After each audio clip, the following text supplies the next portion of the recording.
Last week, Tifo Football did a video on West Ham. How can West Ham improve? Well, I'm going to watch it and I'm going to react to it. Give my opinion on what they're saying is the problem at West Ham and how we can improve. And I'll see what you think at the end. Brilliant video. If you've not seen it already, the link is in the description below. It'll also be up at the end of this video, so you can go over and watch it. I assume you know who Tifo Football are. 750,000 subscribers. Not a small channel. One of my favourite ones as well.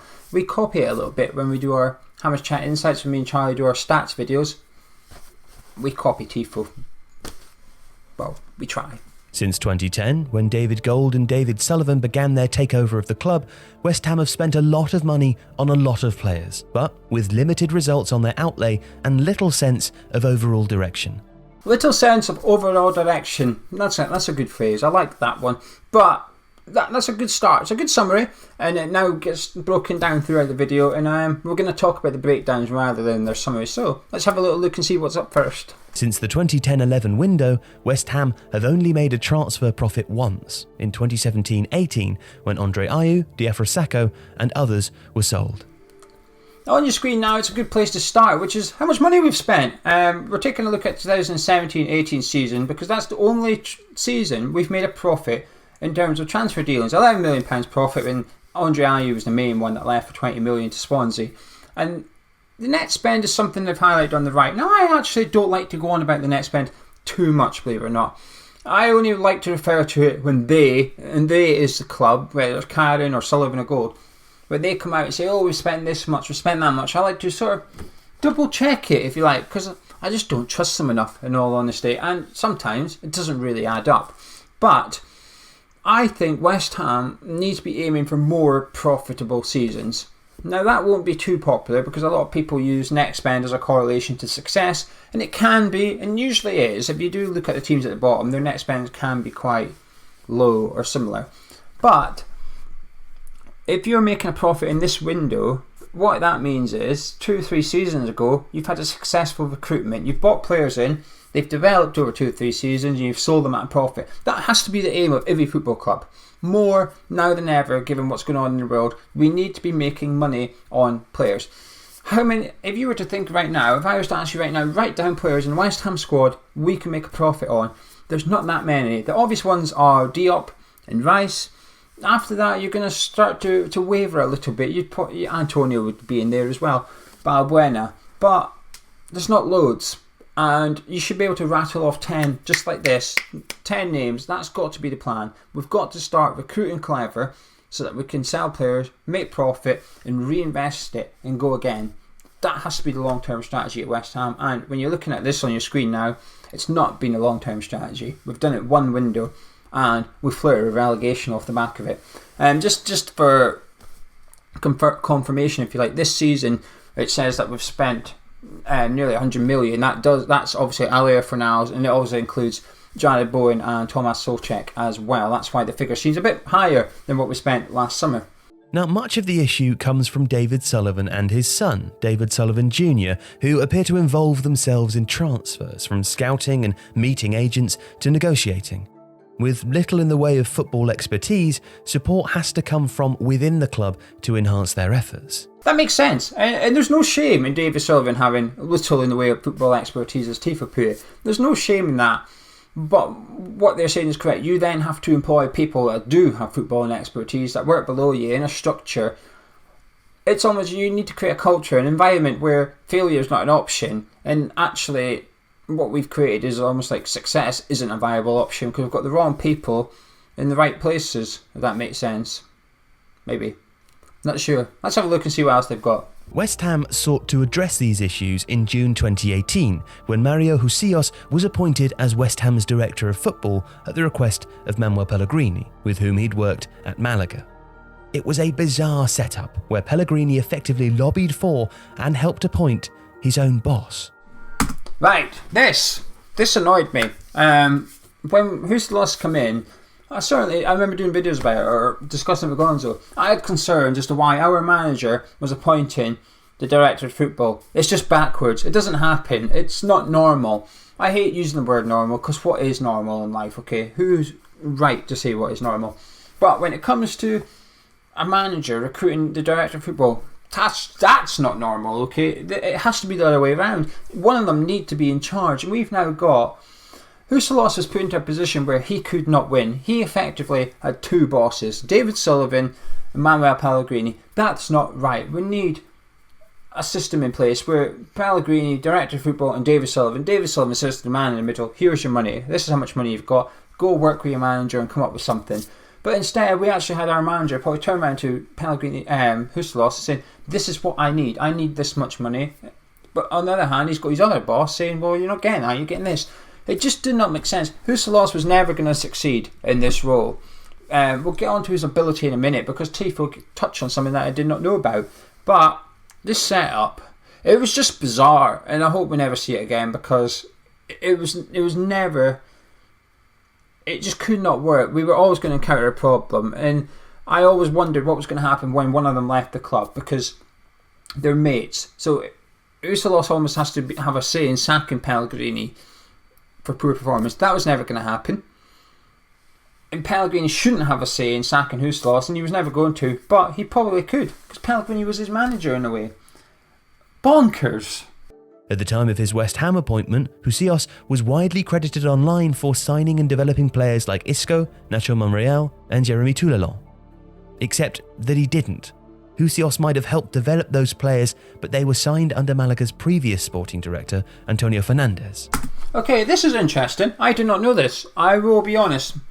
Did not know Huselos did not appoint those players. I actually thought he did recruit them. And we were certainly spoon-fed by people close to the club when Huselos came in. Thought he was responsible for players like Isco. And now, when that world-class name gets dropped in front of your face, as a football fan, because that's what me and you are, we're football fans, we're going to get excited at the prospect of having someone that's discovered this talent in Spain. What's not to like about that? Why would we not get excited? So the fact that he was never recruited them, that's new to me. Did not know that. Interesting. Now this obviously runs counter to the logic of having a director of football or sporting director, as well as an analytics or scouting team. The sporting director is intended to sit above the manager and ensure continuity and planning, as and when they depart. Aligning the scouting process to the two men condemned West Ham to a further overhaul. Overhaul. That's a word we hear a lot at West Ham, don't we? It's almost like a theme. Once a year, maybe not once a year, once every 18 months, we need an overhaul, whether it's players, staff, management team, whatever. There's constant overhauls. It's not good. How can that allow you to be successful? Indeed, managerial flux is another issue tied to recruitment. Since 2010, when Gianfranco Zola was sacked, West Ham have had 5 different managers, one of whom, Sam Allardyce, was there for 4 of the 10 seasons. Moyes himself is in his second stint. Differing styles, differing player recruitments, the desire to refresh the squad. Every time a new manager comes in, West Ham have to adopt these things without any sense of an overarching approach or direction. Okay, this is my favourite part of the video. Nail on head as far as I'm concerned. Different styles, different player recruitments, the desire to refresh the squad. Goes back to the overhaul thing, but we've seen it way too much recently. And this is where I have an issue with no director of football, because the managers are just different. They're just different. So what we're going to do now, I'm going to take a look at the 3 managers we've had and how they differ so much. All 3 of them are different. And this is my opinion, of course. You might disagree, but here we go. So first up, we had Slaven Bilic. A manager who likes to attack, gung-ho at times. If we were 2-0 down, he would throw in 3-4 strikers and go for it. He'd rather lose 4-0 and then accept a 2-0 defeat. He wanted to go and try and claw back, and it worked for a year, and then it went off. So Slav's biggest priority was getting a bit of speed in the team, but creativity, goals from all over the park. He wanted his striker to score, his attacking midfielder to score, his centre midfielders to score. He wanted everybody contributing to the goal tally at West Ham. His least priority was his defence. Now that was his downfall later on, but it's what he didn't recruit for very often, Slav. He did not spend too much money on the back. He wanted a big midfielder in the end, didn't get one, but he was happy to spend money on his attacking part of the club. So when he left, in comes David Moyes. Now David Moyes likes a defence. He's a defensive manager. Clean sheet is what he wants. And there's nothing wrong with that. I'm not people are like, oh, I'm not criticising Moyes, I'm just talking about his styles here. So Moyes' priority is now the defence, which is Slaven Bilic's least priority. Moyes only wants 3 or 4 attacking players on the pitch in order to consolidate the defence.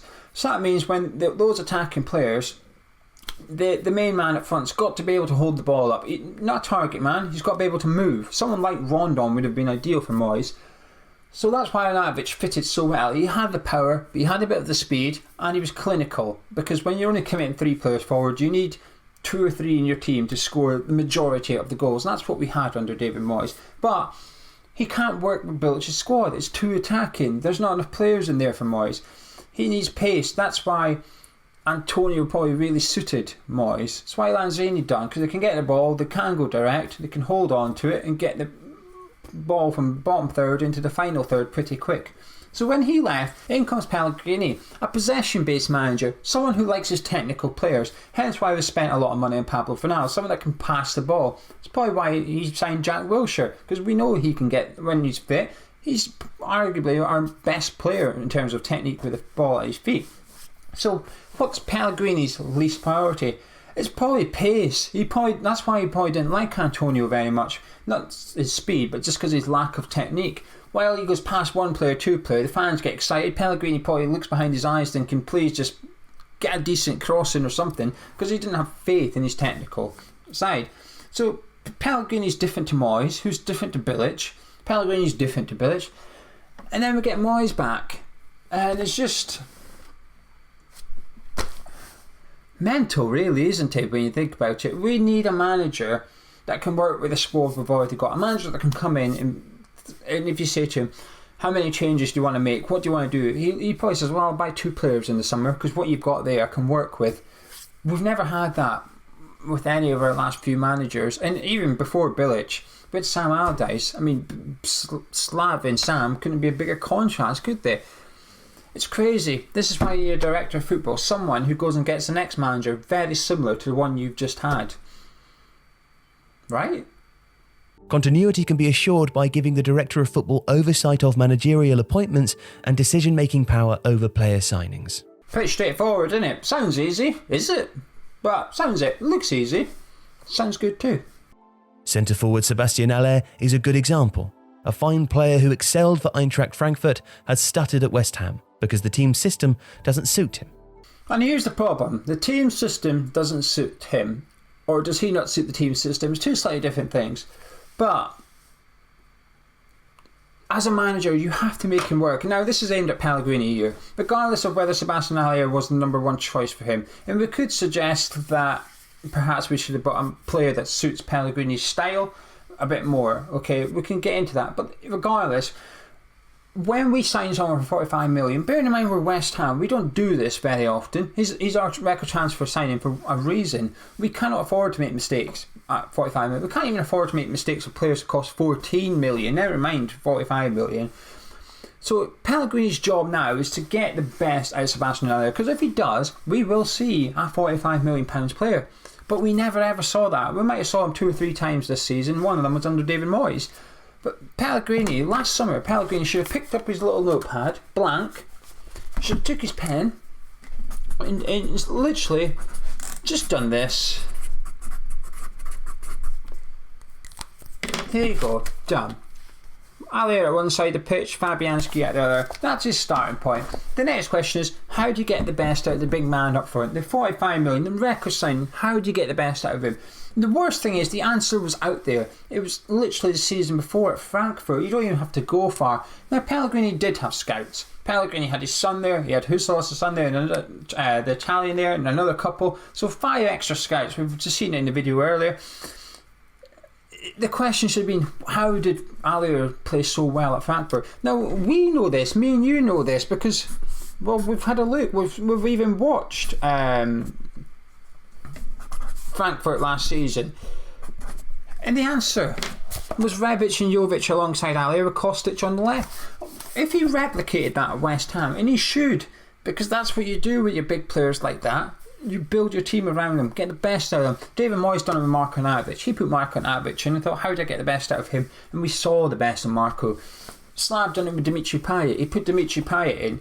And this is why I hate One of my pet hates, here's a confession, one of my pet hates in football, and Slaven Payet's the best example. When people talk about that last season at Upton Park, people say Slav only done well because of Dimitri Payet. But Slav got the best out of Dimitri Payet. Just like, that'd be like saying, well, Moyes only done well at West Ham because of Marko Navic.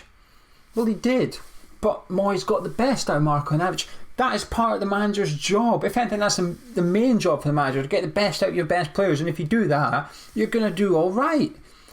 And I just find it mental that people use it to hit the manager over the head. Because Pellegrini is showing what happens when you don't get the best out of your best. You fail. And if he was a bit more like Slav and Moyes and got the best out of Sebastian Haller, we'd have a completely different season on our hands. And I'm convinced by that. Spending on scouting and analytics under a director of football will harmonise recruitment and ensure that players are the right fit for the manager and their strategy. It's especially important for a club like West Ham, with the aspirations and setup to finish higher than mid-table.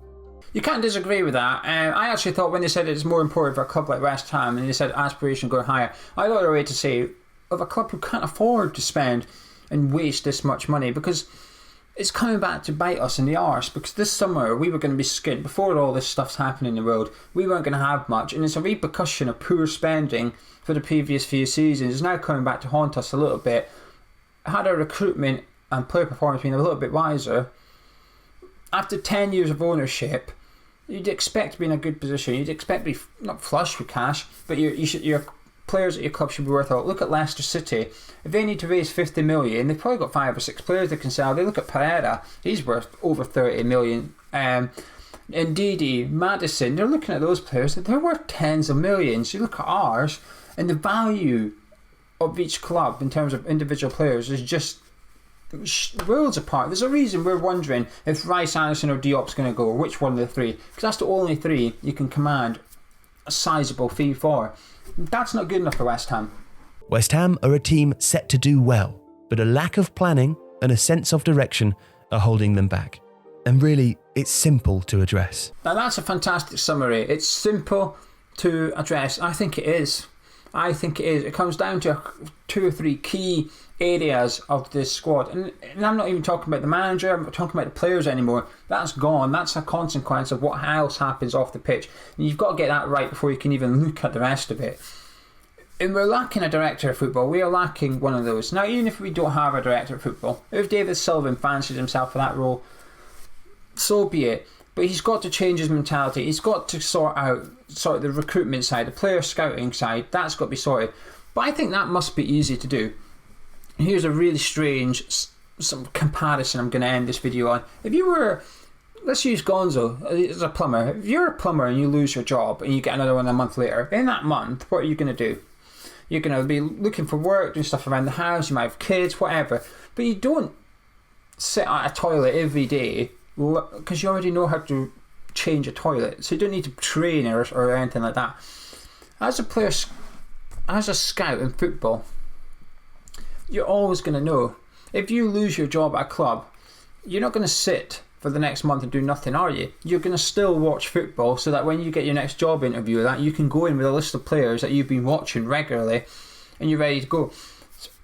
Player scouts, you recruit one tomorrow, I expect him to start yielding results almost immediately. Tomorrow, if someone joined West Ham today as a scout, tomorrow I'd expect him to have players he knows of already. That's what you're buying. That's what you're buying. That's what you're hiring. You're hiring his expertise as well as his potential to watch a player and judge a player. But that judgment's already been done. It's easy. It's a quick fix. All you have to do is get the right people in the right places. Sounds easy. Is it? Don't know. And there we have it. Thanks to Tifo for letting us use the clips in this video. It's much appreciated. Fantastic channel. If you haven't already watched the video that they've done on how West Ham can improve, then please do so. Link is in the description and it's coming up on your screen in just a minute. If you enjoyed this video I've done with you, drop a like on it, subscribe if you're around here, and let me know in the comments below what you think West Ham need to do in order to improve the squad. As you know, we've been looking at corners recently and making videos. Will we do a video about your comments on this one? Not sure. But I'm not saying we won't. Catch you in a bit.